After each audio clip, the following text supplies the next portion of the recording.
हरे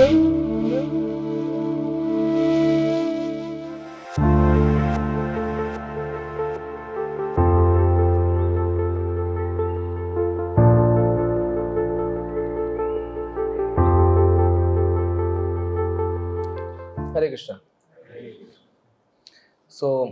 ये कर्म योग का अध्याय चल रहा है और इसमें यहाँ पे बोला गया है दो प्रकार के लोगों के बारे में बात हो रही है। एक है ज्ञानी और है अज्ञानी।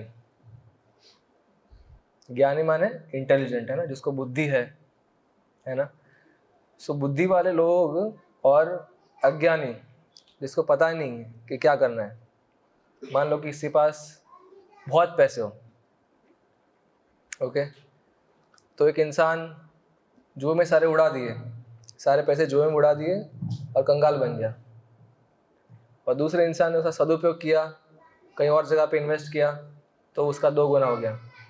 तो खैर ये जस्ट बात हो रही है, बहुत ही चीज़ में जैसे एग्जांपल दे रहा हूँ कि जो वस्तु आपके पास है उसका किस प्रकार आप उपयोग कर रहे हो।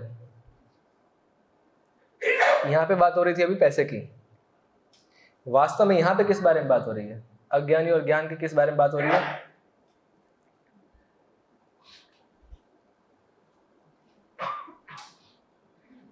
अनुवाद तात्पर्य पढ़ा ना आपने, सर सुना ना, समझे? फिर से पढ़ता हूं। जिस प्रकार ही अज्ञानी जन फल की आसक्ति से कार्य करते हैं। किसकी? फल की आसक्ति से, मतलब काम दोनों ने किया है। ज्ञानी और अज्ञानी दोनों ने काम किया है, जीवन सबको मिला है, लेकिन वो जो कोई कार्य करता है उसका कुछ रिजल्ट आता है। उसका रिजल्ट किस प्रकार से वो यूटिलाइज करते हैं, उसका उपयोग कैसे करते हैं। उसी तरह विद्वान जनों को चाहिए कि वे लोगों को उचित पथ पर ले जाने के लिए अनासक्त रहकर कार्य करें। तो यहाँ पे प्रभुपाद बहुत से समझा रहे हैं कि पहले बहुत बार समझाया प्रभुपाद ने कि मनुष्य जीवन मिला है ना। तो मनुष्य जीवन बार बार नहीं मिलता है, वैसे ही बहुत दुर्लभ होता है। जब दुर्लभ, इतनी कोई बहुत रेयर चीज किसी को मिलती है जो बहुत मुश्किल के बाद मिलती है, जैसे आजकल के टाइम में सोना है, डायमंड है, तो आप मेन हॉल में रखेंगे क्या कि हाँ कोई भी आओ लेके जाओ? नहीं, ऐसी चीजें क्या करेंगे, तिजोरी में लॉक एंड की में रखेंगे कि हाँ भाई ये तो बहुत काम की चीज है। उसी तरह से मनुष्य जीवन मिला है, तो कैसे उसको बिताना चाहिए? फिजूल में। अभी दिवाली आई थी, क्या देखेंगे, स्त्री 2 देख के आ जाएंगे, फिर ऐसी बहुत सारी सिंगम विंगम देख के आ जाएंगे। दिवाली का टाइम चल रहा है, छुट्टी आ रही है, मौज शौक करेंगे।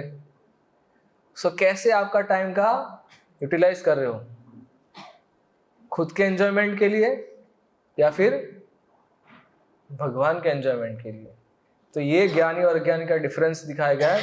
और उसका जो मूल है वो प्रभुपाद ने बताया, तात्पर्य पहली लाइन में लिख दिया है कि एक कृष्ण भावना भावित मनुष्य तथा एक कृष्ण भावना विहीन व्यक्ति में केवल इच्छाओं का भेद होता है। दोनों के पास इच्छा है, लेकिन एक हमेशा इच्छा करता है, क्या इच्छा करता है? कैसे मैं सेवा लूं। होटल में जाऊंगा, वेटर आएगा, यस सर, क्या क्या क्या खाना पसंद करेंगे आप, है ना। फिर मतलब जहाँ पे भी जाएगा, रिजॉर्ट में जाएगा, तो आप मतलब बहुत सारी चीज़ें होती है, खैर games and all everything, many things. तो एक होता है कैसे मैं सेवा लूं, एंड जो भक्त होता है कैसे मैं सेवा दूं, कैसे सेवा करूं, है ना। मेरा काम है सेवा करना। तो एक को आनंद लेना, पर दोनों को आनंद मिल रहा है, लेकिन एक को खुद सेवा लेने में आनंद मिल रहा है। अरे अच्छा और मसाज करो, इधर भी करो, उधर भी करो। एंड यहाँ पे एक दूसरा भी है डिवोटी, जो क्या करता है कि भगवान गुरु, है ना, और भक्तों को कैसे मैं आनंद दे सकूं, प्रभु बताए क्या करना है मंदिर में, या फिर इधर उधर जहाँ पे भी जो बोलो। जैसे अभी बुक डिस्ट्रीब्यूशन का टाइम आ गया, तो प्रभु बोलिए कहाँ जाना है, सामने से पूछ रहे हैं। दैट मीन्स उनको इतना इंटरेस्ट हो भगवान की सेवा, तो क्यों नहीं आगे बढ़ेंगे, है ना। आगे प्रभुपाद लिख रहे हैं, इच्छाओं का भेद होता है, only difference is desires. And Krishna भावना भावित व्यक्ति कभी ऐसा कोई कार्य नहीं करता जो कृष्ण भावना अमृत के विकास में सहायक ना हो। उनकी हर एक एक्टिविटी, एक भक्त की हर एक एक्टिविटी ऐसी होती है जो उसकी भक्ति और बढ़ाएगी, ना कि उसकी भक्ति कम करेगी। तो हमें बहुत ध्यान रखना है हमारे डिवोशनल लाइफ में। अगर हमें अच्छा डिवोटी बनना है, ये ज्ञानी वाला पुरुष बनना है ना, नॉलेजेबल इंटेलिजेंट बनना है, तो क्या करना पड़ेगा? कृष्ण भावना भी, मतलब कृष्ण कॉन्शियस एक्टिविटीज में हमें एंगेज रहना है। जितना ज़्यादा एंगेज रहेंगे उतना ज़्यादा हम अच्छे भक्त बन पाएंगे। और अगर कोई सोचेगा नहीं नहीं ये सब कुछ तो ठीक है, लिखा होगा है, लेकिन ठीक है हमको इसमें एंजॉयमेंट मिल रहा है, मटेरियल एंजॉयमेंट में हमको और मज़ा आ रहा है, ये फिल्मी गाना सुना, यहाँ पे घूमने गए, वो रिजॉर्ट में जाके आ गए, क्रिकेट मैच देखने गए थे, आहा मज़ा आ गया, क्या मस्त लाइफ चल रही है। इसमें दिक्कत क्या है? इन लोग को अज्ञान या फिर मूर्ख क्यों कहा गया है? क्या कारण हो सकता है? Any reason? कोई बोल सकता है? जिसको भौतिक इच्छा में बहुत आनंद मिल रहा है बोलेगा तो देखो भाई तुम लोग को मंदिर में आनंद मिल रहा है, मुझे बाहर आनंद मिल रहा है ना। आप जो मंदिर में कीर्तन डांस करते हो, मैं भी डांस करता हूँ, रात को 9 से 12 2 बजे तक डांस कर रहा हूँ, पब में जाता हूँ, पार्टी करता हूँ, तो मुझे भी आनंद मिल रहा है। तुम भी डांस करो, मैं भी डांस कर रहा हूँ, तो दोनों खुशी हुए ना। कोई ऐसा बोलेगा तो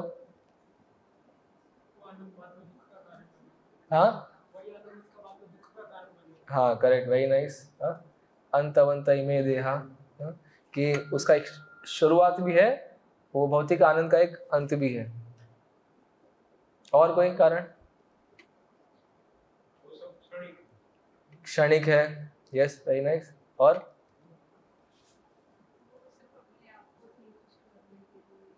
हाँ संतुष्ट करने के लिए खुद को या फिर अपने परिवारजनों को।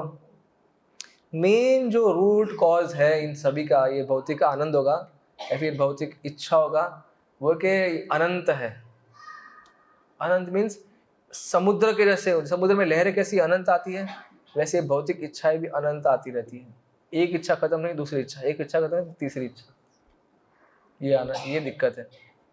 जैसे ये एग्जाम्पल थोड़ा इसमें सेट नहीं हो रहा, लेकिन फिर भी कुछ हद तक सेट हो रहा है। वो है कि एक राजा थे,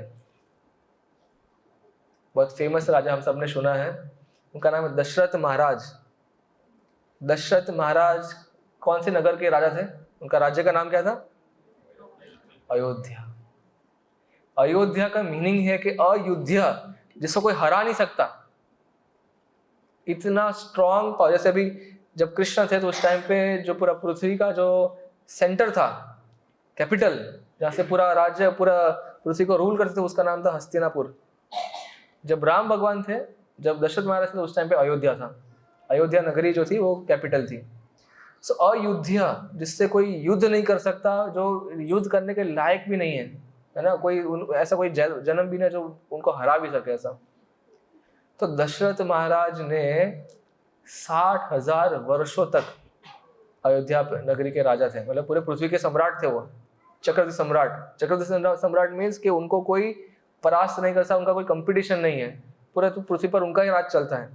60,000 साल तक उन्होंने राज्य किया है, एंड फिर भी एक दुख था उनको। क्या दुख था? कि हमें संतान नहीं हो रही है ना। तो मैं बता रहा हूँ कि जस्ट एग्जाम्पल के रूप से बता रहा हूँ कि इंसान के पास इतना शौर्य हो, इतना बलशाली, कोई इनसे लड़ नहीं सके, धन दौलत पैसा अच्छा परिवार सब कुछ है, लेकिन फिर भी संतान सुख नहीं है, तो फिर उनको लग रहा है कि रे ऐसा क्यों हो रहा है ना। मैं जस्ट बता रहा हूँ कि तो तकलीफें खत्म हो जाती है क्या। मैं कल ही किसी से मिला था, जस्ट सडनली याद आ गया कि बोले स्वामी जी आप तो बहुत अच्छा है, आपने मंदिर वंदिर सब कर लिया, एटलीस्ट है ना, सब अच्छा चलता है। तो आप समझते नहीं हो स्वामी जी, हमारा जीवन बहुत कॉम्प्लेक्स रहता है ना। उनका 40-50 साल का उम्र था। बोले मैंने बच्चा ही एक बार किया, एक ही बच्चा किया मैंने। बोले मैं तुम्हें थोड़ा खुद ही, मैंने कुछ पूछने लगे खुद ही बता रहे, देखो एक बच्चा करता हूँ तो अभी मुझे टेंशन क्या है कि इसको कैसे सेट करूँगा। मान लो 2-3 बच्चे होते तो इसको कैसे सेट करूँ, उसको कैसे सेट करूँ, है ना। सेट माने कि उनका बिजनेस एंड ऑल दैट, तो दे थिंक अरे ये बहुत सब रिस्पॉन्सिबिलिटी हमारे पे, बहुत सारा टेंशन होता है, आप नहीं समझ सकते स्वामी जी, ऐसे बोलते हैं। तो कहने का मतलब है मटेरियल लाइफ जो है इसके अंदर बहुत सारे अनएंडिंग डिजायर्स, बहुत सारी अनंत इच्छाएं आती है। तो बस यहाँ पे प्रभुपाद लिखता है कि एक कृष्ण भावना भावित मनुष्य तथा एक कृष्ण भावना वाहीन व्यक्ति में केवल इच्छाओं का भेद होता है। फैमिली तो कृष्ण कॉन्शियस भी होती है, फैमिली नॉन कृष्ण कॉन्शियस भी होती है। जो नॉन कृष्ण फैमिलीज होती है इस प्रकार की होती है कि कैसे इनको सेट करूं, उनको सेट करूं। और ये जो कृष्ण कॉन्शियस फैमिली होती है उनका निर्भरता खुद के बल पर, खुद के फ्रेंड्स पे, रिलेटिव्स पे नहीं होता, कृष्ण पे होता है कि कृष्णा सब कुछ कर लेंगे, कृष्णा देख लेंगे, है कि नहीं। तो ये जो निर्भरता है ये सिर्फ बोलने में नहीं, रियल लाइफ में भी एक डिवोटी को इंक्लूड करनी होती है। हर एक चीज़ कृष्णा पे रख के कि हाँ कृष्णा है मेरे पास, वो फील करके, है ना। तो बाद में उनको हमेशा सोचेंगे कि कैसे, अच्छा ठीक है कृष्णा मेरा ध्यान रखने वाले हैं, हर एक मेरे परिवार का भी ध्यान, वो तो फैक्ट है कि अगर कोई डिवोटी है तो भगवान ध्यान रखेंगे। तो उनकी एक्शंस में भी बाद में वो रिप्लाई आता है। फिर वो मारा सुबह 8 बजे जाके रात को 10-11 बजे आके बोले प्रभु जी टाइम ही नहीं चैंटिंग करने का, है ना। ऐसा करके क्या कमा रहे हो आप? बोले प्रभु डबल शिफ्ट कर रहा हूँ, ये कमा रहा हूँ, वो कमा रहा हूँ, अभी तो बच्चा का 1 साल भी नहीं हुआ, अभी से मैं SIP में जोड़ दिया है मैंने, है ना, ताकि जो 18-20 साल का होगा तो मेरा बोलेगा वाह पिताजी आपकी वजह से मुझे इतना सारा धन दौलत मिला है वो उसके अंदर। तो मैंने बोला कि चैंटिंग करी नहीं है आपने कभी गीता पढ़ने का भी टाइम नहीं मिल रहा आपको, है ना। चलो बहुत सारे धन पे दौलत दे दिया, वो तुम भी इधर रह जाओगे, तुम्हारा बेटा भी इधर रह जाएगा, फायदा क्या हुआ? फायदा कुछ हुआ? मान लो कि आपने थोड़े कम पैसे कमाए, वो इन्वेस्टमेंट नहीं कर पाए, लेकिन रोज एटलीस्ट आधा 1 घंटा चैंटिंग कर लिया, रिजल्ट क्या होगा? रिजल्ट ये हो सकता है कि आप डायरेक्ट इन सबसे चक्कर में से निकल के भगवान को पा सकते हो। थोड़ा उस बारे में तो सोचो, कब तक यही चीज में आप घुसे रहोगे। तो एक डिवोटी को थोड़ा ये ज्ञानी जो पुरुष की जो बात हुई है उस बारे में सोचो कि ज्ञानी लोग जीवन कैसे बिताते हैं। यहाँ पे बोला कि रिजल्ट से आसक्त नहीं होके काम करना है, रिजल्ट मिल रहा है, अब रिजल्ट मिल रहा है तो उसको कैसे यूटिलाइज करना है, वो भी कृष्णा की सेवा में देने के लिए, है ना। तो एक डिवोटी का थॉट प्रोसेस क्या होता है कि अच्छा कुछ भी है मेरे पास, इतना टाइम है, चलो भगवान की सेवा में लगाओ, 24 घंटे 2-3 घंटे भगवान की सेवा में रोज जाना ही चाहिए। संडे है पूरा दिन फ्री हूँ तो 6 घंटा भगवान की सेवा में जाना चाहिए, है ना। नॉन डिवोटी है तो अरे संडे है ज़्यादा सो लेंगे, 10 बजे उठेंगे, है ना। उसके बाद बाहर खाने पीने जाएंगे, तो टाइम की बात आ गई, अभी दिवाली था 2 दिवाली में बोनस आ गया, तो डिवोटी सोचेगा अच्छा इसका एटलीस्ट चलो 10% 20% तो भगवान की सेवा में जाए। वो जो नॉन डिवोटी होगा चलो इससे अभी हमारा कहीं ना कहीं तो दुबई जाने का तो फिक्स हो गया ही इससे, है ना। तो ऑलवेज एक डिवोटी सोचता है कि कैसे मैं भगवान को मदद रूप हो सकता हूँ, मतलब हम तो कौन है भगवान की मदद करने वाले, लेकिन कैसे जो कि जितना भी कुछ भी है मेरे पास, समय है, मेरा परिवार है, जो बुद्धि है, हर एक चीज मैं कैसे भगवान की सेवा में लगाऊं। जैसे बच्चों को पूछते हैं ना कि बड़े होकर क्या बनोगे, तो जनरली हमारे टाइम से तो 3-4 चीज चलती आ रही है, क्या है, डॉक्टर, इंजीनियर, लॉयर और CA, ऐसा कुछ है ना, ये सब चलता आ रहा है ना। कौन से माँ बाप सिखाते अपने बच्चे को कि बेटा बड़े होकर तुम पहले डिवोटी बनना, पहले डिवोटी बन जाओ, और डिवोटी के बनने के बाद भले तुम इंजीनियरिंग करो, एटलीस्ट वो तुम्हारे इंजीनियरिंग करोगे, वो सिविल इंजीनियरिंग करोगे तो मंदिर की बिल्डिंग बनाने में तुम्हारा जो स्किल है, जो बुद्धि है, वो काम में लग सकता है। मान लो डिवोटी नहीं बने, ऐसे इंजीनियर बन गए, तो बड़ी बड़ी बाहर इमारत बनाओगे, नाम कमाओगे, शोहरत कमाओगे, लेकिन उस स्किल का उसका फायदा क्या हुआ? खुद के भोग विलास कर रहे हो और लोगों का भी भोग विलास करने में अब और मतलब उसमें और हेल्पफुल हो रहे हो, है ना। जो लक्ष्मी नारायण की सेवा में जाने जा रही थी, अब वो बहुत लक्ष्मी आपने इकट्ठा कर ली, अब वो किसकी सहायता कर रही है? BMW और ऑडी कंपनी की उनको सहायता कर रही है ना। तो आपको हमेशा, तो that's why the point is के क्या बनना है वो पहले से ही खास करके बच्चों को सिखाना है कि हमें इनको एक और दिखाना है कि पहले बच्चे, पहले तुम डिवोटी बन जाओ, उसके बाद सब कुछ ऑटोमेटिकली होता रहेगा। तो मोटा मोटा फिर हम थोड़ा कंफ्यूज हो जाते हैं इन सब में, कि जैसे हमने बोला कि अरे आसक्त नहीं होना है ना, विरक्ति आ जानी चाहिए। तो एक हमारा जो थोड़ा मिसअंडरस्टैंडिंग क्या है, एक स्टोरी के माध्यम से बताता हूँ आपको। एक बार बुद्ध भगवान थे और कोई एक व्यक्ति थे, उनके पास आए कि बोले महाराज जी मैं बहुत ही आसक्त हो गया हूँ दुनिया से, घर परिवार से, पता नहीं कैसे बाहर निकलूंगा इससे। तो महाराज, तो बुद्ध भगवान ने सवाल किए, जैसे कि मान लो कि 3 लोगों की मृत्यु हो जाए। बोले कि पड़ोसी गांव में किसी की मृत्यु हो जाए, मतलब किसी के बेटे की मृत्यु हो जाए, तो तुमको दुख होगा? बोले हाँ दुख तो होगा। बहुत होगा? तो बहुत ही जानता नहीं था, मतलब ठीक ठाक है, ओके बुरी बात है जिसके साथ भी हुआ, तो भगवान उनकी आत्मा को शांति दे। मान लो तुम्हारे बाजू वाले घर के बच्चे का ऐसा हो जाए तो? बोले हाँ तो ज़्यादा दुख होगा फिर मुझे, मैं जानता था मेरे सामने पड़ा बड़ा है, शायद थोड़ा रोना भी आ जाए, लेकिन ठीक है, मतलब दुनिया का यही नियम है। तो बोले तुम्हारे बेटे के साथ ऐसा हुआ? तो महाराज जी मेरा जीवन ही खत्म हो जाएगा, खाना पीना छोड़ दूंगा, उधर ही मैं भी उसके साथ ही चला जाऊंगा। बोले इतना पीड़ा? बोले हाँ इतना पीड़ा। तो बोले कि मान लो कि अभी कभी बच्चे को बीच के वहाँ पे जाके लेके गए हो? बोले हाँ लेके गए हो। उसने कभी किसी मिट्टी का घर बनाया है? बोले हाँ बनाया है। तो जब घर टूट जाए तो क्या करता है बच्चा? बोले रोता है। क्यों रोता है? क्योंकि बोले इतनी मेहनत से उसने घर बनाया था और सडनली बहुत सारा पानी आ गया और घर टूट गया, तो क्यों रोता है वो? बोले शायद खुद ने बनाया, तो अटैचमेंट हो गया होगा उसका। तो तुम रोते हो वो देख के? बोले मैं क्यों रोऊंगा, वो तो मिट्टी का घर है, मुझे पता है फिर से बन जाएगा वो तो, है ना। अच्छा तुम्हारा घर टूट जाएगा तो वो भी तो मिट्टी का ही है। तो लेकिन वो रियलिटी नहीं है ना।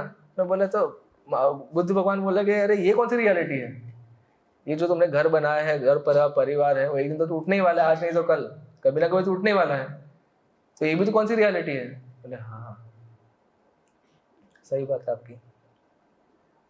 तो ये स्टोरी से मॉरल क्या निकलता है? थोड़ी मायावत स्टोरी है। इसका मॉरल ये निकलता है कि घर संसार परिवार बच्चे भी किसी से आसक्त मत हो, है ना, सबसे विरक्ति हो जानी चाहिए, ये उसका मॉरल निकलता है। कृष्णा कॉन्शियस पर्सपेक्टिव ये कभी नहीं है। कृष्णा कॉन्शियस पर्सपेक्टिव का 2 पहलू है। जैसे एक सिक्का होता है, लेफ्ट और क्या, हेड्स और टेल्स। तो हेड में भले आपको दिखे कि हाँ डिटैचमेंट है, टेल्स में क्या दिखा? डिटैचमेंट है किससे? भौतिक चीजों से, और अटैचमेंट है किससे? किससे? किससे? भगवान से, भक्तों से, है ना। मान लो कि आप, इतना बड़ा मंदिर है, भगवान राधा माधव है, और सामने आप अकेले आरती कर रहे हो, ना कोई कीर्तन बजाने वाला, ना कोई गाने वाला, सब कुछ आपको करना, मजा आएगा? वृंदावन गए हो, अकेले अकेले घूम रहे हो, वृंदावन पूरा खाली खाली, तो मजा आएगा? नहीं आएगा। तो मजा कैसे आता है? जब भगवान तो है ही, लेकिन जब भक्तों का होता है ना, कीर्तन होता है, प्रसाद साथ में लेते हैं, अलग आनंद आता है। सो डिटैचमेंट है भौतिक चीजों से, अटैचमेंट भी होना चाहिए किससे? भक्तों से, गुरु से, भगवान से। ये दोनों पहलू हमें साथ में देखने हैं। सिर्फ डिटैचमेंट करते करते रहेंगे तो मायावादी बन जाएंगे। अरे ये नहीं चाहिए, ये नहीं चाहिए, ये नहीं। अरे भाई सब कुछ छोड़ दोगे तो पाओगे किसको? सब कुछ छोड़ दोगे तो पाओगे किसको? तो इसलिए हमको पाना है कृष्ण को, और कृष्ण की सेवा में हर एक चीज को लगा देना है, वही हमारा डिटैचमेंट है। करोड़ों का फैक्ट्री खड़ी कर दी है ना, भगवान की सेवा में 1 रुपया नहीं जा रहा है, कुछ वैल्यू है? अब इंसान बोले कि मैं डिटैच हूँ, चले वो चली जाए, अरे भाई क्या फायदा, तुम इसको ही भगवान की सेवा में डाल दो, और उसको बाद में उसको अटैच होके उसको भगवान की सेवा में लगो कि इससे जितना ही प्रॉफिट आएगा सब भगवान की सेवा में जाएगा। तुम पूरे अटैच्ड हो, तुम्हारा उद्धार जरूर हो जाएगा। क्यों? बिकॉज आपका फाइनल लक्ष्य क्या है? ये जो रिजल्ट आ रहा है वो कैसे भी मुझे भगवान की सेवा में लगाना है ना। तो सवाल उठता फिर ये डिटैचमेंट से और अटैचमेंट कैसे आएगा? किसी के पास कोई आंसर है?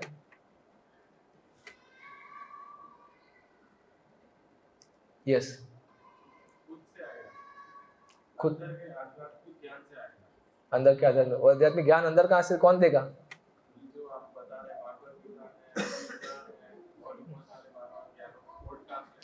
यस। तो श्रीला प्रभुपाद जी हमारे कहते हैं कि हमें बहुत ज़्यादा पापड़ नहीं बेलने ये आसक्ति और विरक्ति के चक्कर के अंदर। प्रभुपाद ने बोला कि you just follow the principles of bhakti yoga, automatically detachment will come. आप सिर्फ मेरे दिए जो नियम है ना उसे पालन कर लो, ऑटोमेटिकली आ जाएगा। ज़्यादा कुछ मेहनत नहीं करनी, बस करते जाओ करते जाओ करते जाओ, नियमित रूप से करते जाओ, ऑटोमेटिकली। देखो कितनी अच्छी बात है। लेकिन इसमें एक बहुत ध्यान से प्रभुपाद को बोला है। प्रभुपाद ने बोला जो सिद्धांत जो मैंने दिए हैं, जो आपको मैंने रूल्स प्रिंसिपल्स जो दिए हैं, just follow the principles of भक्ति योग। क्या कहा? क्या कहा? भक्ति योग बोला है। तो जो भक्ति योग के प्रिंसिपल्स फॉलो करेगा ऑटोमेटिकली भगवान मिल जाएंगे, है ना। भागवत में भी यही बोला है। क्या बोला है? वासुदेव भगवती भक्ति योगा प्रयोजिता, कि जो भी भक्ति योग में नियुक्त होगा, जो भक्ति योग करेगा, जनयति, जनयति मीन्स जनना मीन्स जन्म देना, आशु वैराग्यम ज्ञानम च अहेतुकम, कि वो ज्ञान और वैराग्य दोनों को जन्म दे देता है। लेकिन द इम्पोर्टेंट पॉइंट इज कि भक्ति योग करना है। फिलहाल हम भक्ति योग थोड़ी कर रहे हैं। कोई कर्म योग कर रहा है, कोई मिश्र योग कर रहा है। कर्म मिश्र भक्ति बोलते हैं बेसिकली इसको। बोले कि कैसे? हम भी 16 माला जप कर रहे हैं, है ना, हम भी मंदिर की सेवा में आते रहते हैं, मंगल आरती आते, संडे आते हैं। कैसे कर्म योग हो रहा है? कर्म योग इस प्रकार से हो रहा है कि मान लो कि मंदिर में कुछ सेवा दे दिया आपने, तो इमीडिएटली नेक्स्ट पॉइंट क्या आता है? अब मेरा भी सामने जाके, सबके सामने जाके सम्मान होना चाहिए, है ना। ऐसा रहता है अंदर, सबके सामने हमको भी आगे बिठाया जाना चाहिए, हमको भी सम्मान मिलना चाहिए। क्यों? बिकॉज मैंने सेवा करी है तो अभी मेरा हक बनता है। ये कर्मयोग नहीं तो फिर क्या है? क्योंकि आपने कुछ कर्म किया, वो रिजल्ट आपने भगवान की सेवा में लगा दिया। लेकिन यहाँ पे एक और पहलू क्या जाता है इसके अंदर? आपका एक्सपेक्टेशन आ जाता है ना। आपने कुछ भी सेवा हुआ, फॉर एग्जाम्पल कुछ करी हो, कैसे ना कैसे मेरा मान सम्मान थोड़ा बढ़ना चाहिए, मुझे रिकग्नाइज करना चाहिए। ये नहीं तो फिर सेवा करने में मजा नहीं आ रहा है ना।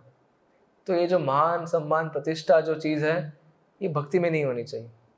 ये जो एक्सपेक्टेशन की जो बात होती है वो भक्ति में, आपने सेवा कर ली, वो भगवान ने स्वीकार कर ली, ये प्रॉपर अंडरस्टैंडिंग है। आपने सेवा जो करी है वो गुरु और भगवान ने स्वीकार कर ली। अब सम्मान सबके सामने मिले। एक्चुअली एक रियल भक्त होता है, वो सम्मान के पीछे भागता भी नहीं, वो तो इनफैक्ट दूर ही भागता है। The famous Leela is that, कौन सी वाली? माधवेंद्र पुरी की, अगर आपने सबको याद हो तो, है ना, शीर चोर गोपीनाथ वाली। तो गोपीनाथ भगवान ने माधवेंद्र पुरी के लिए रबड़ी की मटकियाँ रख ली थी, है ना, अपने मंदिर के पीछे मटकियाँ रख दी थी। रात को पुजारी को बोला कि ये जो मटकियाँ है ना, वो मैंने मेरे भक्त के लिए रखी है, वो बाजार में वहाँ पे इस जगह पे विश्राम करे, वहाँ पे जाके दे दो। तो जैसे ही उनको मटकियाँ मिल गई तो माधवेंद्र पुरी ने तुरंत सोचा, ओहो, भगवान ने पुजारी को उठाया, उनको बोला कि मेरे लिए मटकी रखी है, तो अब मुझे यहाँ से भाग जाना चाहिए। क्यों भाग जाना चाहिए? कल सुबह सब लोग को, गाँव को पता चल जाएगा, सब लोग मेरे पीछे दौड़ते दौड़ते आएंगे, तो पूरा वो चले गए, दूसरे गाँव चले गए। ये बात अलग है कि भगवान कभी भक्तों को जो मिलना चाहिए वो कभी उसे वंचित नहीं रखते। तो जहाँ पे गए वहाँ पे भी लोग ने पहचान लिया, वो बात अलग है। लेकिन एक भक्त जो होता है वो भागता है, वो उसको इन सब में रुचि नहीं है, नाम शौहरत इज्जत। एटलीस्ट वो डिवोटी कम्युनिटी में बोलते हैं कि ठीक है, हम सेवक है, हमारा काम सेवा करना है ना। तो एक प्रॉपर एटीट्यूड डेवलप करना हमें ज़रूरी है। हम चैंटिंग करते हैं, रीडिंग करते हैं, तो उसे क्या सीख रहे हैं? उसे सीखना है कि सिंसियरिटी सर्विस में पूरी आनी चाहिए, तब जाके ये बुद्धिमान व्यक्ति अनासक्त रहकर कार्य करना सीखेंगे। कब तक ये छोटा मोटा है ना, इसको आगे क्यों बिठाया, मुझे आगे क्यों नहीं बिठाया, ये छोटा बचपना है, कब तक चलता रहेगा ये, है क्या नहीं? हमें पूरा पूरा भरोसा है कि मैंने भगवान की सेवा करी, दैट मीन्स यस, हम भगवान ने मुझे इस काबिल समझा, वरना मुझ जब तुच्छ व्यक्ति को सेवा मिलती, वो कहाँ से हो रहा है? अरे आपने कुछ सेवा कर भी दी तो मतलब आपको पास तो बल बुद्धि हर एक जो भी चीज़ है वो किसने दी है? अगर भगवान ने नहीं दी तो क्या कौन सी तुम करने वाले थे, राइट? और तो हर एक पॉइंट में एक डिवोटी को सीखना चाहिए कि हम सिंसियर कैसे बने। एक प्रकार का जिस भक्तों के बारे में बात हो रही है, बिकॉज हम सब डिवोटी कम्युनिटी से है, तो जब हम सेवा करने का मौका मिलता है तो मान लो किसी कुछ बोला कि ये रूम साफ करना है, ओके, आपको आप कुछ बोलेंगे कि प्रभु कितना टाइम? हाँ 1 घंटा, ओके चलो 1 घंटा। तो 1 घंटा में से वो सोचे करे करके मैं आधे घंटे में 40 मिनट में कैसे करके बस छू जाऊँ। यस प्रभु सेवा हो गई, मैंने 40 मिनट में कर दी, मैंने बस निपटा दिया मैंने। तो प्रभु जाके बोलेंगे तो देखेंगे अरे इधर इधर धूल लगी है, उधर धूल लगी है, ये क्या है, तुमने क्या किया है? तो एक है सेवा मिली है, कैसे मैं निपटाऊं ताकि मैं फ्री हो जाऊं, और फ्री होके क्या करूं? फिर आराम से घूमूंगा मस्त आराम से वादियों में। तो दूसरा भक्त है, तो एक जो भक्त था वो समय से पहले भागना चाहता है, दूसरा भक्त ओवर टाइम करना चाहता है। उसको बोले अरे प्रभु 1 घंटा तो बहुत कम पड़ेगा, 1 और घंटा दे दो ना मुझे, थोड़ा और लगता है बहुत मेहनत लगने वाली है, इधर भी जाले है उधर भी जाले हैं, ये भी क्लीन करना है वो भी क्लीन करना है, एक काम करो आप मुझे 1-2 घंटा और मुझे खाली छोड़ दो, मैं पूरा अच्छे से करके दूंगा, राइट? तो दो पग आपने देख लिया डिवोटीज में भी कैसा होता है। तो हमें कौन सा डिवोटी बनना है, पहले वाला दूसरा वाला? दूसरा वाला, राइट?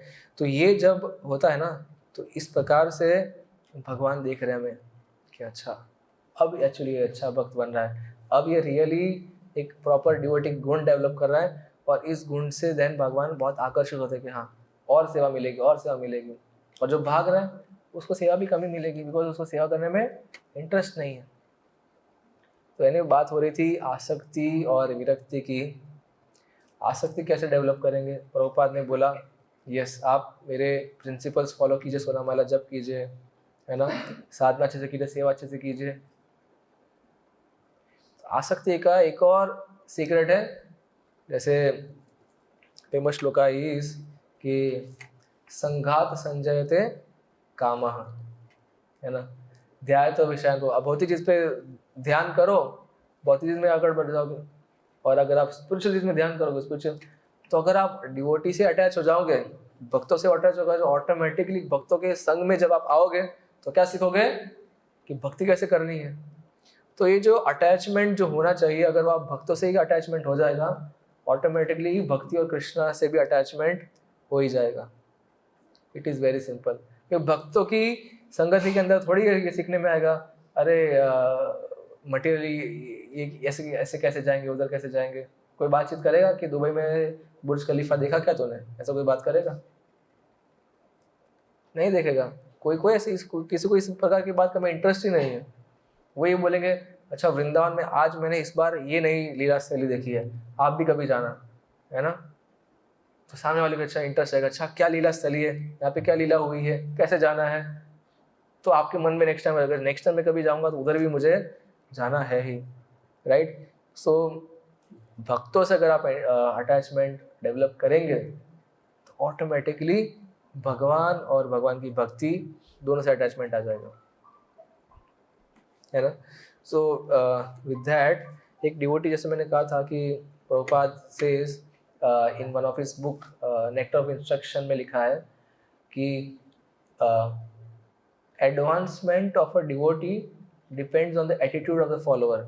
एक भक्त का कितना प्रगति करेगा वो उसका कैसा है, उनका एटीट्यूड कैसा है। तो जैसे जैसे हम टाइम बीतता है भक्ति में, वैसे हम हमारे साधना के साथ साथ और क्या डिपेंड करना है, हमारा क्या इंप्रूव करना है, साधना क्वालिटी इंप्रूव करनी है, सेवा क्वालिटी इंप्रूव करनी है, और सेवा और साधना करने के पीछे जो हमारा जो क्या बोलेंगे हाँ हाँ, उसका उसका पर्पस क्या, उसका हेतु क्या है, उसका जो नींव क्या है, उसको स्ट्रांग बनाएंगे कि साधना अच्छी क्यों करनी है, सेवा अच्छी क्यों करनी है, क्या रीजन है उसका, भगवान को पाना है ना, इसी जीवन में पाना है। ऐसा नहीं कि आराम से अरे प्रभु अभी तो हमारा उम्र हो गया, 50 हो गया, 60 हो गया, अभी समय बचा ही कितना है, तो मान लो कि अभी तो ये गेम तो अभी हो गया, नेक्स्ट जीवन में भगवान आऊँगा फिर से, एंड फिर से मैं आऊँगा और 20-25 साल का आऊँगा, तब जाके एकदम बड़े वाली भक्ति करूँगा। तो इस टाइम पे प्रभु छोड़ दो ना, अभी नेक्स्ट टाइम दीक्षा ले लूँगा, है ना, यही चलता है ना। लहसुन प्याज नहीं छूट रहा है प्रभु, चाय चाय कॉफ़ी भी नहीं छूट रहा है, सुबह चाहिए ही चाहिए, है ना, तो क्या करो, नेक्स्ट टाइम रखते हैं दीक्षा, क्या क्या फ़र्क पड़ता है। तो अगर किसी का एटीट्यूड इस प्रकार का है तो फिर वो होने से रही भक्ति। और किसी का एटीट्यूड ऐसा कि नहीं प्रभुपाद ने बोला है प्रयास करूंगा, अरे चाय छोड़ने का प्रयास किया, वो हेडेक हो रहा है, फिर 2-3 दिन फिर ट्राई किया, फिर एक दो बार छोड़ दिया, लेकिन कीप ट्राइंग। तो मटेरियली भी ऐसे बोलते हैं कि you may lose the match many times but don't lose the war, ऐसा एक कुछ क्या कहावत है कि आप कितनी बार भी आप हार जाओ, लेकिन अंतिम हार वही, कभी अंतिम हार मत बोला कि छोड़ ही दिया मैंने, जो छोड़ता है वो कभी नहीं कर सकता। तो भक्ति हमें यही सिखाती है कि जैसे एक छोटा बच्चा होता है, साइकिल चलाना शुरू करता है, गिरता है, वापस चलाता है, फिर गिरता है, लेकिन धीरे धीरे सीख जाता है।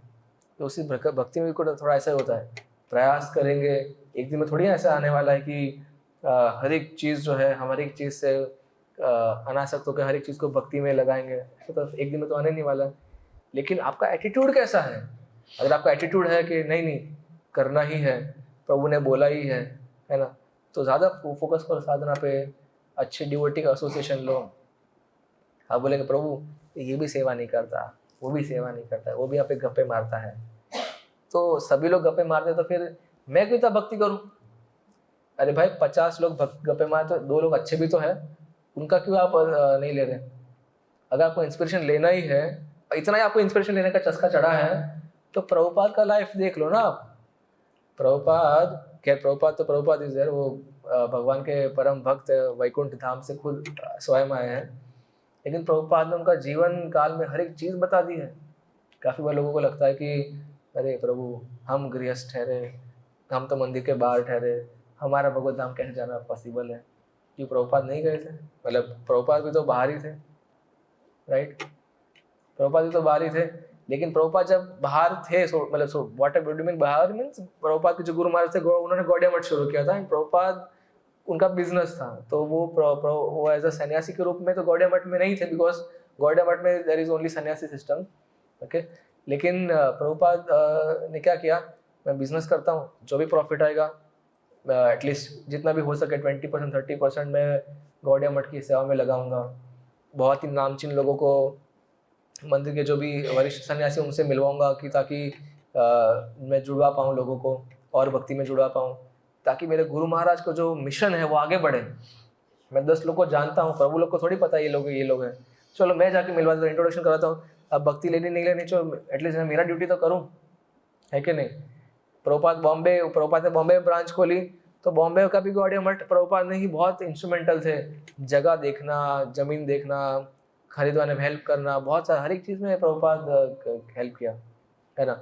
सो what I mean to say is कि आप प्रभुपाद से सीखिए कि प्रभुपाद ने किस प्रकार से जीवन बिताया। आपको लग रहा है कि सिर्फ ब्रह्मचारी ही भगवत धाम जा रहे, तो प्रभुपाद को देखो, प्रभुपाद ने क्या 50 जैसे ईयर्स हुआ, ऑफ कोर्स प्रभुपाद के लिए मटेरियल नहीं है, लेकिन प्रभुपाद शोइंग कैसे उन्होंने वानप्रस्थ लिया, है ना। जैसे बच्चा बड़ा हो गया तुरंत ही सब कुछ सौंप दिया उनको, 50 साल पे वापस बोले अब तुम संभाल लो, मुझे मेरा कार्य कुछ और है। Actually there is a very beautiful tradition in Shri Vaishnava families. जब उनकी शादी होती है तो इस संप्रदाय में क्या होता है कि जिसकी शादी होने वाली होती है, तो एक दिन पहले वो लड़के को बोलते हैं कि पहले एज अ रिचुअल, पहले शुरुआत में ऐसे किसी ने किया था, बाद में रिचुअल बन गया, एंड उसमें एक बहुत सी सीख भी मिल रही है। जिसकी शादी होने वाले तो उससे पहले उनको एक भगवा कपड़ा धारण करवा देते हैं, एंड देन बाद में वो गांव के बाहर भागता भागता जाता है, बाद में सारे परिवारजन पीछे पीछे जाएंगे, अरे बोले कि संन्यास मत लो, संन्यास मत लो, है ना, कल तुम्हारी शादी है, ये लड़की देख के रखी है, संन्यास मत लो। तो बोले कि नहीं नहीं, क्यों नहीं हुआ, यही तो सब भगवान को पाना होता है। अरे तो एक काम करो, रुक जाओ रुक जाओ, पहले शादी तो कर लो, सब कुछ घर गृहस्थी तब देख लो। बोले ठीक है, मैं घर आऊँगा, शादी भी करूँगा, लेकिन एक शर्त है मेरा। क्या शर्त है? वह शर्त ये है कि सिर्फ 25 साल के लिए मैं घर आऊँगा, उसके बाद 50 से वापस मैं चला जाऊँगा। सो जैसे ही वो इंसान आया है घर गृहस्थी में, तो उनका पूरा माइंडसेट क्लियर है कि ठीक है, कुछ सालों में बच्चा होगा, पाल पोस के बड़ा करेंगे, एजुकेशन करवा देंगे। कब तक? जब तक जहाँ है, जब तक है, ऐसा नहीं। कब तक? जब तक मैं 50 का हो जाऊँ, बाद में उसके पढ़ लिया हो, शादी कर लिया हो, कुछ फर्क नहीं पड़ता, है ना। थोड़ा सा बस बड़ा बुद्धि आ जाए, संभालने के लायक बन जाए, फिर क्या है, तो एटलीस्ट प्रभुपाद ने ऐसे कभी किसी को नहीं बोला कि आप इस प्रकार से करो, लेकिन इतना इम्पोर्टेंट है कि आप मेंटली कितने प्रिपेयर्ड हो इस चीज़ से, कि आप भी आसक्त हो इतने ही घर परिवार से, बीवी बच्चों से, या फिर मेंटली आप पूरे अनासक्त हो चुके हो। चैतन्य महाप्रभु तो और भी कृपालु है कि कहते हैं कि ठीक है, आप जो भी स्थिति में हो, एटलीस्ट भगवान की सेवा करो, इन सबको भगवान की सेवा में लगा दो, दैट इज ऑल्सो इनफ, है ना। तो नंदलेस, पुरुष हो या स्त्री, लड़का लड़की, जो भी, कुछ फर्क नहीं पड़ता, आपका माइंड कितना भगवान से अटैच्ड है, उनकी सेवा के लिए कितना अटैच्ड है, वो मायने रखता है। आपके पास जितनी भी चीजें हैं, वो भगवान की सेवा में आप लगा पा रहे हो नहीं लगा पा रहे हो, ये मेन पॉइंट है। जिसने पूरा जीवन भगवान की सेवा में इस तरह से बिताया है कि हर एक चीज मेरी भगवान की सेवा में लग जाए, वही भगवान को पा सकेगा, है ना। So with that we close today's session. Shrimad Bhagavad Gita की जय, जगत गुरु श्रील प्रभुपाद की जय।